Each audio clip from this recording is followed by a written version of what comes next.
পঞ্চমীর রাত ঘড়ি বলছে ৮টা ৪৩ মুহূর্তে, আর এখন পুজো মণ্ডপে মণ্ডপে রীতিমতো জনজোয়ার লক্ষ্য করা যাচ্ছে। এই মুহূর্তে আমাদের সঙ্গে রয়েছেন আমাদের 4 প্রতিনিধি। কারা কারা রয়েছে চলুন আপনাদেরকে জানিয়ে দিই। রণয় রয়েছে, রণয় তিওয়ারি সুরুচি সংঘ থেকে, এবং রয়েছে আমাদের সঙ্গে আমাদের আরেক প্রতিনিধি রয়েছে অয়ন শর্মা, রয়েছে সন্তোষ মেট্রো স্কয়ার থেকে রক্তিমা রয়েছে, এবং একই সঙ্গে রয়েছে কোচবিহারে অর্থাৎ জেলার দিকে ছবিটাও নজর রাখছে আমরা, সেখান থেকে রয়েছে দেবজ্যোতি কাহালি। আমাদের 4 প্রতিনিধি রয়েছে। শুরুতেই এবার একটু জেলার দিকে নজর রাখা যাক। দেবজ্যোতির কাছে যাই। দেবজ্যোতি, জেলাতে এখন এই মুহূর্তে 9:15 বাজে, ঘুম আজকে কারোর চোখেই নেই, বরঞ্চ জমিয়ে চলছে প্যান্ডেল হপিং। জেলা কি টক্কর দিচ্ছে শহরের নামি দামি পুজোগুলোকে?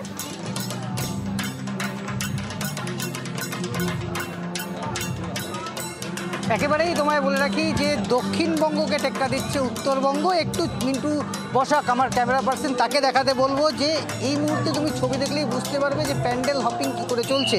আমি এই মুহূর্তে রয়েছি কোচবিহার উত্তরণ সংঘ ক্লাবে, এবং এবারে তাদের যে থিম রয়েছে সেই থিম ঈগল পাখি, অর্থাৎ ঈগল পাখি কিন্তু বিলুপ্ত প্রায়, সেই ঈগল পাখিকে তুলে ধরা হয়েছে এবং পুরোটাই বাঁশের কাজ দিয়ে, এবং কৃত্রিম যে হিরে, সেই হিরে দিয়ে তৈরি করা হয়েছে ঠাকুরের প্রতিমা। তুমি দেখতেই পাচ্ছ ইতিমধ্যেই কিন্তু যে দর্শনার্থী যত রাত বাড়ছে ততই কিন্তু দর্শনার্থীদের ভিড় কিন্তু চোখে পড়ার মতন কোচবিহারে, এবং কোচবিহারের বিভিন্ন প্যান্ডেল সহ উত্তরণ সংঘ প্রতিবারই ভালো পুজো করে থাকে। কোচবিহারের একটা অন্যতম পুজো, এবং সেই পুজোকে ঘিরে কিন্তু উন্মাদনা তুঙ্গে। ইতিমধ্যেই কিন্তু দর্শনার্থীরা কাতারে কাতারে ভিড় করছেন, তুমি ছবিতে দেখলেই বুঝতে পারবে। অর্থাৎ পঞ্চমীর রাত দেখতে এবার একেবারে আমরা চলে আসি দক্ষিণের দিকে, দক্ষিণবঙ্গের দিকে, নলিন সরকার স্ট্রিট। সেখান থেকে রয়েছে আমাদের আরেক প্রতিনিধি রক্তিমা দাস রয়েছে। রক্তিমা, উত্তরবঙ্গে বিশেষ করে কোচবিহারের যে ছবি আমরা দেখলাম, কাতারে কাতারে মানুষ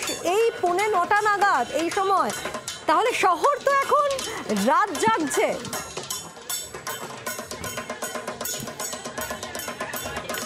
দেখো একদমই, এবং প্রচুর মানুষজন আসছেন আজকের এই পঞ্চমীর সন্ধ্যা থেকেই। আমি এই মুহূর্তে রয়েছি নলিন সরকার স্ট্রিটে। ভিড় তো তোমাকে দেখাবোই, তবে তার আগে তোমাকে প্রতিমা দেখাই। দেখো এবারের এখানকার প্রতিমার বিশেষত্ব তুমি দেখতে পাচ্ছ, এই প্রতিমার অনেক হাত অনেক পা, কারণ তাদের এবছরের থিম হচ্ছে রূপান্তর। এবং এই যে যুগের সঙ্গে তাল মিলিয়ে মহিলারা যে শুধুমাত্র ঘর সংসারেই আবদ্ধ নেই, ঘর সংসার থেকে চাকরি বাকরি সবই কিন্তু তারা একসঙ্গে সামলাচ্ছেন, সেই ভাবনাই কিন্তু তুলে ধরা হয়েছে এই প্রতিমার মাধ্যমে। আজকে এবারে তুমি দেখতে পাচ্ছ যে মণ্ডপ সজ্জা প্রত্যেক বছরের মতো এবছরও তাদের তাক লাগানোর মতো, এবং তার জন্য ভিড়টা তোমাকে দেখাই। এবার পঞ্চমীর সন্ধ্যায় একেবারে ভিড় তুমি দেখতে পাচ্ছ যে মণ্ডপের ভেতরে একেবারে দাঁড়ানোর জায়গা নেই, প্রচুর মানুষজন আসছেন দূর দূরান্ত থেকে। যারা আসছেন তাদের সঙ্গে একটু কথা বলি। কোথা থেকে আসছেন দিদি? ব্যাঙ্গালোর। ব্যাঙ্গালোর? কলকাতার পুজো কি প্রথম? No, my in-laws place is here, so we used to visit sometimes from Bangalore to. कैसे लग रहा है? बहुत अच्छा लगता है, मैं हर साल आती हूँ, जब से मेरी शादी हुई है तब से मैं हर साल आती हूँ यहाँ पे। সুতরাং বুঝতেই পারছো ব্যাঙ্গালোর থেকে একজন এসছেন যার সঙ্গে কথা বললাম কলকাতার পুজো দেখতে, এবং আজকেই তুমি এই ভিড়টা দেখতে পাচ্ছ। স্বাভাবিকভাবেই ভিড়টা যে বাড়বে তা কিন্তু বলাই বাহুল্য। এখানে আরো অনেক রয়েছে, তাদের সঙ্গে কোথা থেকে আসছেন? বিভিন্ন প্রান্ত থেকে মানুষ আসছেন কলকাতায় পুজো উপভোগ করতে এবং উৎসবে গা ভাসাতে। সঙ্গে থাকো, এরপর চলে যাব সন্তোষ মেট্রো স্কয়ার। সেখান থেকে রয়েছে আমাদের আরেক প্রতিনিধি, রয়েছে অয়ন, রয়েছে অয়ন শর্মা। অয়ন, অন্যতম পুজোগুলোর মধ্যে অন্যতম অবশ্যই সন্তোষ মেট্রো স্কয়ার, এবং আমরা দেখি প্রতি বছরই যে কিছু না কিছু বিতর্ক লেগেই থাকে। তবে এখন 9:15 নাগাদ কোনো বিতর্কের কিন্তু রেশ নেই, বরঞ্চ জনজোয়ারের চেহারা নিচ্ছে সন্তোষ মেট্রো স্কয়ার। দেখো, সন্তোষ মিত্র স্কোয়ারের আকাশে কিন্তু কালো মেঘ বর্তমানে নেই। এতক্ষণ ধরে বাইরের যে ছবি আমি দ্বিতীয় পর্যন্ত দর্শকদের তুলে ধরছিলাম, কিন্তু মণ্ডপের ভিতরের অংশ আমার চিত্র সাংবাদিক অরূপ অধিকারী দেখাচ্ছেন একটা অসাধারণ থিম এই সন্তোষ মিত্র স্কোয়ারের। একেবারে মণ্ডপের ভিতরের অংশে যে ছবি দেখা যাচ্ছে, একটা গুহার আকারে পাহাড়ের নিচে যে ধরনের গুহা থাকে সেই ধরনের গুহার আকারে একেবারে সেই মণ্ডপ সাজানো হয়েছে এবং তার সঙ্গে সাদৃশ্য রেখে অসাধারণ প্রতিমা রয়েছে। আমি একটু কথা বলার চেষ্টা করি, ঠিক ঘড়ির কাঁটায় 8:45, তার মধ্যে মণ্ডপের যে ভিড়, সেই ভিড় তুমি দেখতে পাচ্ছ, আমার চিত্র সাংবাদিক অরূপ অধিকারী দেখাচ্ছেন। কাতারে কাতারে মানুষ তারা ইতিমধ্যে এসেছেন, এইভাবে প্যান্ডেল হপিং ছাড়ছেন।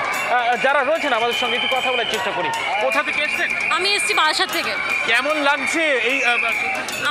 আমার ভীষণ ভালো লাগছে এবং আমি প্রথমবার সন্তোষ মিত্র স্কোয়ারে এলাম এবং এখানে যে থিম আমরা দেখতে পাচ্ছি অপারেশন সিন্দুর, সেটা খুবই ইউনিক এবং আগে কখনো এরকম হয়নি, তো খুবই ভালো লাগছে।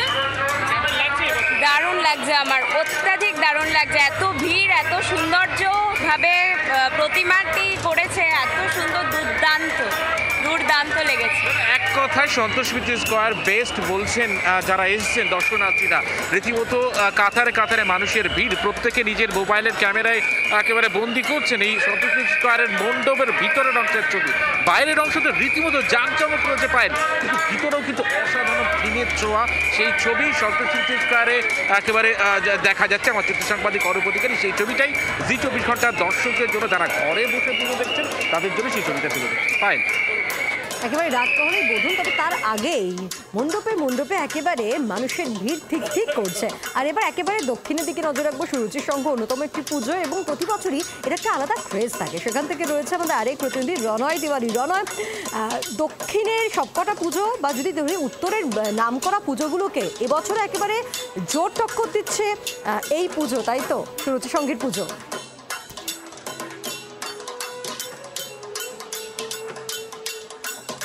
একদমই পায়েল, বিকেল থেকে সন্ধে গড়িয়ে এখন রাত, ঘড়ির কাঁটা যত এগোচ্ছে ততই কিন্তু পাল্লা দিয়ে বাড়ছে ভিড়। আমি ভিড়ের ছবিটা দেখাই। গত 2 বছর আমরা পঞ্চমীর দিন নিয়ালিপুর সুরুচির সঙ্গে বিশেষ করে যে ভিড় দেখেছিলাম, সেই ভিড়কে কার্যত ছাপিয়ে গিয়েছে এবারের পঞ্চমী। অর্থাৎ বলা যায় এই ভিড় দেখে বোঝা মুশকিল আজকে পঞ্চমী নাকি অষ্টমী। অর্থাৎ কাতারে কাতারে দর্শনার্থীরা এই মুহূর্তে এসছে। তোমাকে দেখাবো ছোট থেকে বড় প্রত্যেকে এখানে রয়েছেন, প্রত্যেকে এখানে এসছে অর্থাৎ মায়ের দর্শন করতে। কারণ নিয়ালিপুর সুরুচি সংঘের পুজো দেখা মাস। শহর কলকাতার অন্য জায়গার ছবি আমার সহকর্মীরা তোমার মাধ্যমে জি 24 ঘন্টার দর্শকদের দেখিয়েছে। এখন যে ছবি নিয়ালিপুর সুরুচি সংঘ এবারে 71তম বর্ষে পদার্পণ করেছে। তুমি কার্যত দেখতে পাচ্ছ প্রবেশ পথ, অর্থাৎ প্রবেশ পথ থেকে যেভাবে কার্যত জনসমুদ্র বলা যায়, কাতারে কাতারে দর্শনার্থীরা এই মণ্ডপে আসছেন ঠাকুর দর্শন করতে। এবং ভিডিও জার্নালিস্ট অমিত দাস যে ছবি দেখাচ্ছে, আমি যদি একবার প্রতিমার ছবিও দেখাবো, এবং তুমি দেখতে পাচ্ছ প্রত্যেক দর্শনার্থীদের হাতে একটি করে স্মার্টফোন অর্থাৎ মোবাইল ফোন রয়েছে। তারা কিন্তু ঠাকুরের ছবি যেরকম তুলছে তেমনি নিজেদের মধ্যে সেলফিও তুলছেন। যে ভিড় দেখা যাচ্ছে এই রাত্রিবেলা, কার্যত বলা যায় পঞ্চমী না অষ্টমী। একেবারে সেলিব্রিটি, একেবারে যারা রয়েছেন, যারা ঠাকুর দেখতে এসছেন, এর আগেও যাদের সঙ্গে কথা হয়েছে প্রত্যেকে বলছেন দারুণ এক কথায়। এখানে যারা রয়েছেন তাদের সঙ্গে কথা বলবো। কোথা থেকে আসছেন? আমি বিহালাতেই থাকি। ভালো লাগছে, দারুণ লাগছে। ফাঁকা ফাঁকায় ঘুরছি, বৃষ্টি হবে এই চিন্তা ভাবনা করে তাড়াতাড়ি বেরিয়ে পড়েছি, কিন্তু দেখছি বৃষ্টি হচ্ছে না, ভালোই লাগছে। আরও আছে, কালকে আছে না, সারা রাত নয়, কারণ বৃষ্টি আসতে পারে যখন তখন। আমি বিহালার মানুষ। অর্থাৎ বৃষ্টির ভয়ে অনেকেই কিন্তু আগে ভাগে ঘুরে নিচ্ছে বলাই চলে। এখানে আরও অনেকে রয়েছেন, তাদের সঙ্গে কথা বলবো। পুজো ঘুরছেন, কেমন লাগছে? এখানে দেখতে পাচ্ছ সেলফিও তুলছে অনেকে, সেলফি তুলতে ব্যস্ত ছোট থেকে বড়। অর্থাৎ প্রবেশ পথের যদি ছবিটা তোমাকে আরও একবার দেখায়, একেবারে বলা যায় জনসমুদ্র, অর্থাৎ বহু দর্শনার্থী এখানে ভিড় জমিয়েছে। কথা বলবো, কেমন লাগছে পুজো? নিয়ালিপুর সুরুচি সংঘ মাস্ট। অসাধারণ লাগছে, বিপ্লবী ফিল আসছে। আমরা এখানে নিয়ালিপুর থেকে। একদম দারুণ হয় সব সময়, একদম সবার থেকে বেস্ট বলছেন যারা দর্শনার্থী এখানে এসছেন। আমি যদি আরও একবার ছবিটা তোমাকে দেখাবো, অর্থাৎ নিয়ালিপুর সুরুচি সংঘের পুজো এবারে 72তম বর্ষে পদার্পণ করেছে এবং 1902 সালের যে অনুশীলন সমিতি গড়ে উঠেছিল, সেই ভুলিয়ে যাচ্ছে যে আমরা আজকে অষ্টমীতে দাঁড়িয়ে নেই তো, না, আবার মনে করাতে হচ্ছে যে আজকে পঞ্চমী এবং রাত পহলেই বোধন। তবে যে ছবিগুলো নজরে আসছে এখন এই মুহূর্তে, যে বিভিন্ন পুজো মণ্ডপে রীতিমতো জনজোয়ারের চেহারা নিয়েছে। ধন্যবাদ আমাদের 4 প্রতিনিধি 4 জনকে। বাংলার আওয়াজ, বাঙালির আবেগ, জি 24 ঘন্টা।